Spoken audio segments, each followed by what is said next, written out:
Good morning. With all glory to our Lord and Savior Jesus Christ, let's look into our word meditation for today. Today is Wednesday, 19th of August 2026, and the topic for today is You Are a Spirit Being. The opening scripture is taken from 1 Thessalonians 5 verse 23. And the very God of peace sanctify you wholly, and I pray God your whole spirit and soul and body be preserved blameless unto the coming of our Lord Jesus Christ. To live effectively as a Christian, you must understand your true nature and identity. If you define yourself merely by what you see in the mirror or what you feel in your body, you'll be limited to the natural realm. But the word reveals something deeper. You're a spirit being, created in the image of God, living in a body and expressing yourself through a soul. This is foundation to understanding your life in Christ. The Bible says in James 2 verse 26, the body without the spirit is dead. The real you is the spirit. The body is the house where the spirit lives. When the spirit departs, the body ceases to function. It may still be complete in form, but it's lifeless because the real person, the spirit, is gone. This is why you are not to relate to life through your senses. Live from inside out. Don't try to reach God externally. Relate to Him from your spirit. You are alive to Him through your spirit. Jesus said that which is born of the spirit is spirit in John 3 verse 6.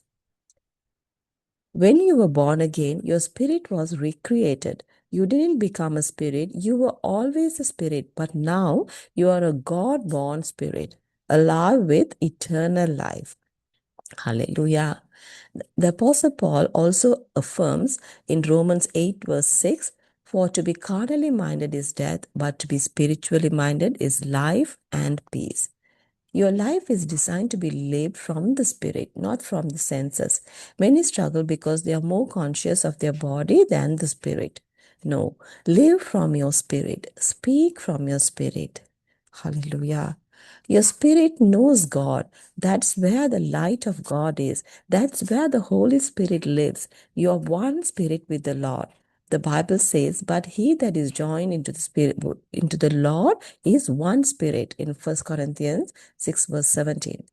Live with this consciousness that you are a spirit being, alive with the life of God. Therefore, today, express His nature and the fullness of His life in you. Glory to God. Let's pray. Please repeat after me. Dear Father, you are great and greatly to be praised. Thank you for the life of Christ in me. I am alive unto you and unto the realities of the kingdom. I live from my spirit, expressing your life and nature.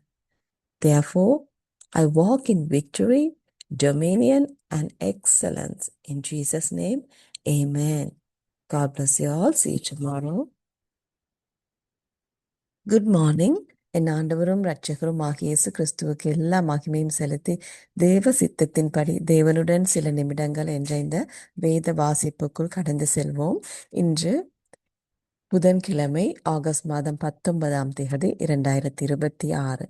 இன்றைக்குரிய தலைப்பு நீங்கள் ஒரு ஆவிக்குரிய ஜீவன். ஆரம்ப வசனமாக 1 தெசலோனிக்கேயர் 5 வசனம் 23 பார்ப்போம். சமாதானத்தின் தேவன் தாமே உங்களை முற்றிலும் பரிசுத்தமாக்குவாராக.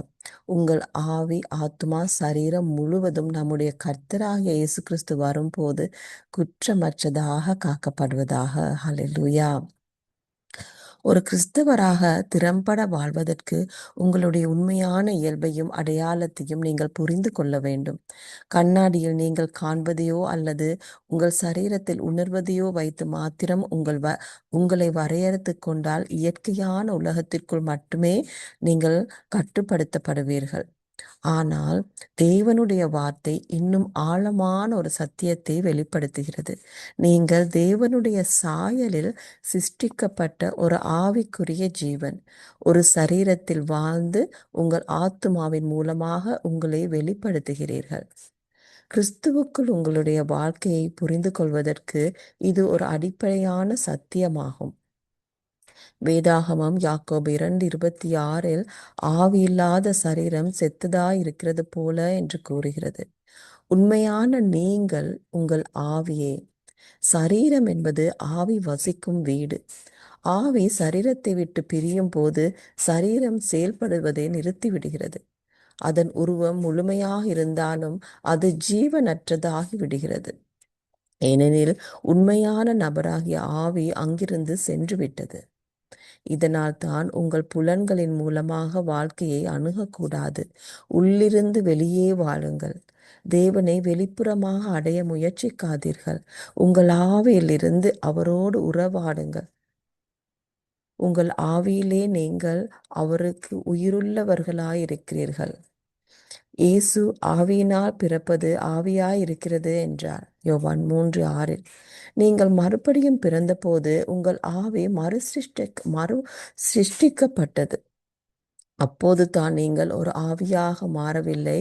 நீங்கள் எப்போதும் ஒரு ஆவியாகவே இருந்தீர்கள். ஆனால் இப்போது நீங்கள் தேவனால் பிறந்த ஆவியாக நித்திய ஜீவனோடு உயிருள்ளவர்களாக இருக்கிறீர்கள்.